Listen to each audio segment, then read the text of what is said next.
Discipline is directed at the child's behavior, never that your behavior was wrong. Punishment is criticizing the child rather than a child's behavior. You are very stupid. You were wrong.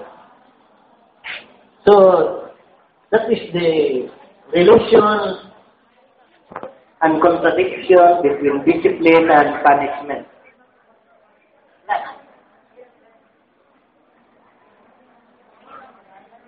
So, positive discipline in the classroom. Children need to be taught so that they understand and follow social rules. Tama mo yung mga rules sa classroom? Ano? Nagapalo ba mga bata? Ang uban,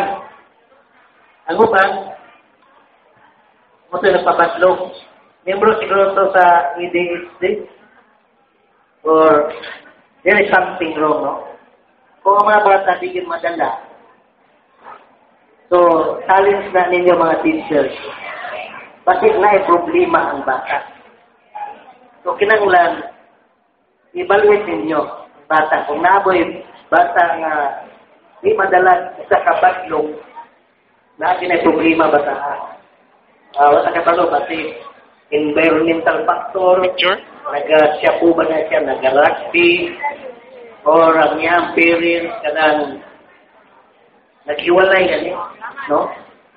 Or single parent, or lisod yun na kayo ang kahimtang sa pamilya.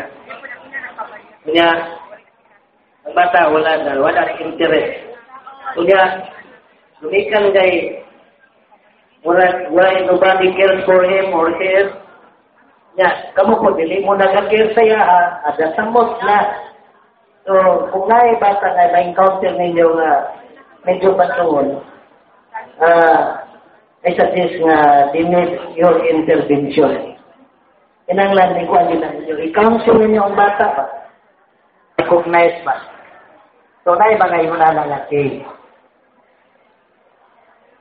So, positive discipline in the classroom.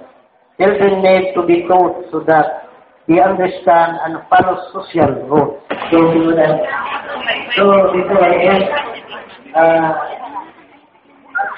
wanting to see what I said the principle for positive and discipline. Number one is state the child duty.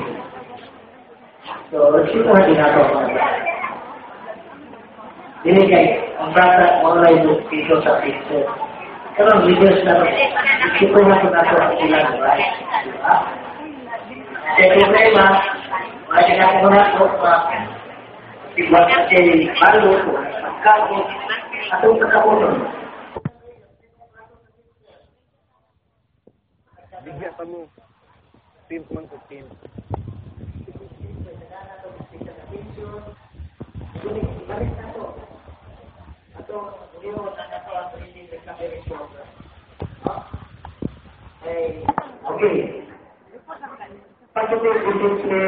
Grabe.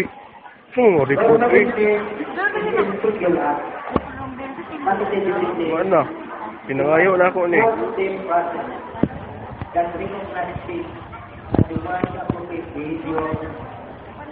In the following manner.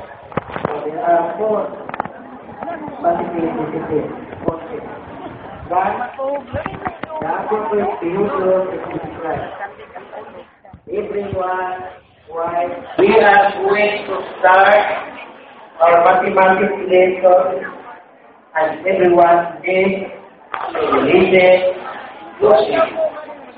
This means that writing down quickly will show a state for others.